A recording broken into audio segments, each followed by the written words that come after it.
Hello and welcome to On It with Stevens Life. I'm Angel Mendez.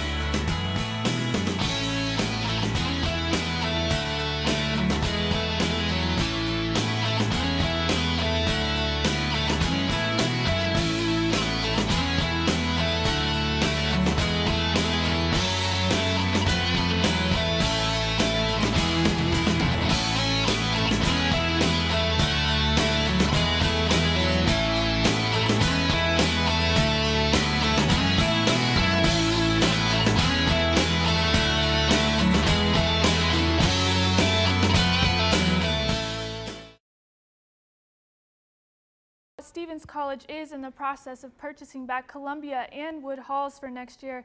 These apartments will receive a 2% increase in rent as well. As part of the new ownership, Stevens will provide apartments with security, maintenance, wireless internet, staff support, and as of last night, we learned that there will be free laundry. Welcome back. Looking at news around the world tonight, tragedy struck one of the biggest marathons in the world. What officials deemed terrorism, the bombings at the Boston Marathon affected more than the bystanders and the participants running the 26.2-mile race. Millions of people across the nation watched with heavy hearts from their home the footage of those crossing the finish line with bombs exploding mere feet away.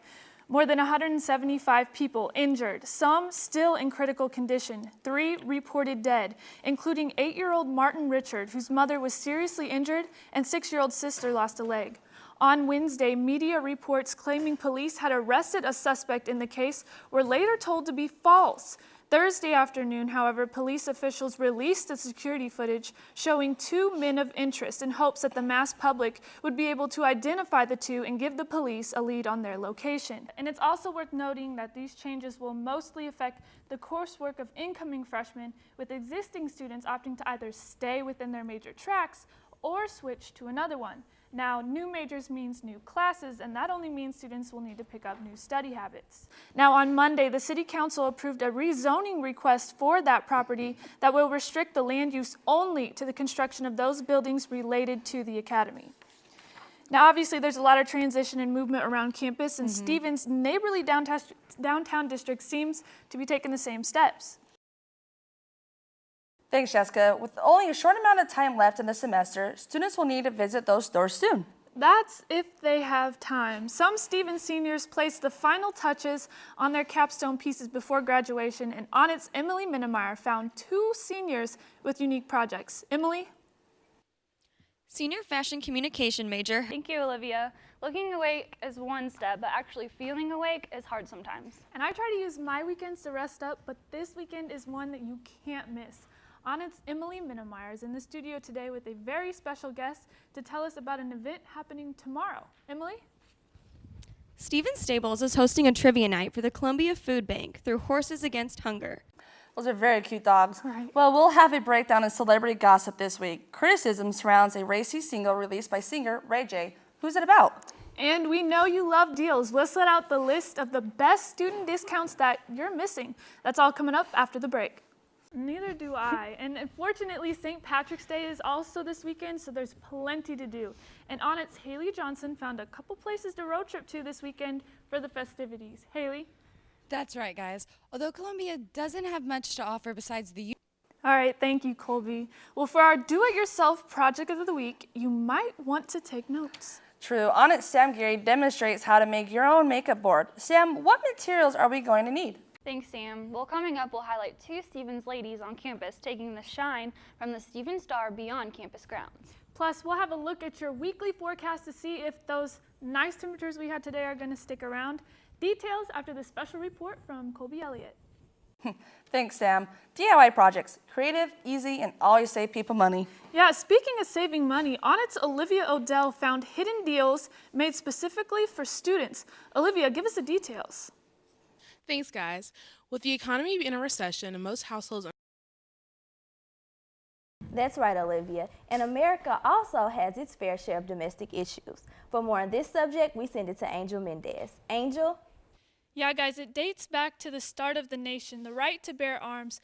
But in light of recent mass shootings at malls, a movie theater, colleges, and even in elementary school, some are starting to question the freedom guaranteed by that Second Amendment. I talked with Head of Security Tony Coleman about the issue and what gun rights students have on Stevens campus, if any at all. So I know that there's actually students out there that have those type of permits. Missouri is just one of 21 states with concealed carry weapon laws that ban carrying those same licensed weapons on college campuses. 23 other states allow their colleges to make the decision themselves. Other states like Utah prohibit the ban on concealed carry weapons, while Wisconsin allows them on campus, but only where signage specifically banning the guns is not present. While state law mandates the ban of these guns on Stevens campus, a lot of students said if they saw signs on the outside of each door or every entrance, they would be more aware of the law. But Coleman told me there's a specific reason why not having the signs is just as crucial as keeping the guns off of campus. You know, when they see a sign that says no weapons, then, you know, to a potential threat, to potential gunman, then that's advertisement that they won't be faced with any resistance, if you will. While Coleman told me there have not been any issues involving concealed carry weapons on campus, a survey I conducted through Facebook polling Stevens students indicated a high percentage of gun ownership. Out of 22 responses, 8 students said they did own a gun. When asked where they stored that gun, 9 of them said in their hometown, and 2 of those same respondents said they also store it in their purse or backpack. The reasons behind owning a gun range from personal protection to hunting and shooting recreation.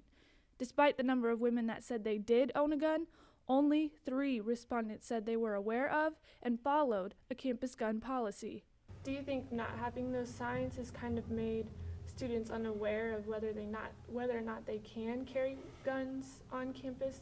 Well, they do have a concealed and carry license. It's a possibility, but it's also one of those things that is clearly outlined in the student handbook if they need a reference to go to. In an effort to increase awareness, Coleman said the security staff hosted numerous active shooter training sessions for faculty, staff, and students in February. Those sessions provided information about what to do in campus shooting situations. He estimated more than 200 people attended the sessions. If you want to take Coleman's advice and see the exact wording of the campus handbook, we've posted a link on our website at stevens.edu/stevenslife. Back to you guys. Thanks, Angel, for that important report. With school shootings on the rise, Stevens takes actions to prepare. With more on this, we go to reporter Angel Mendez.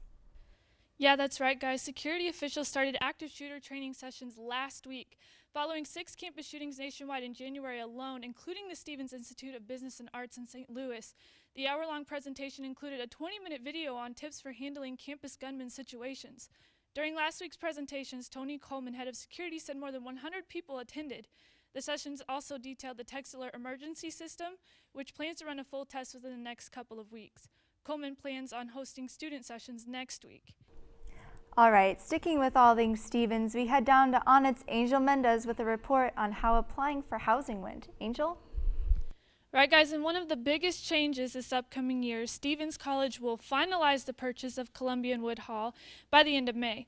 Last week, I talked with Director of Residence Life, Brian Smith, who said they wanted to be sure of the buyback before housing students in the apartments. That's why the housing lottery happened in the semester compared to previous years.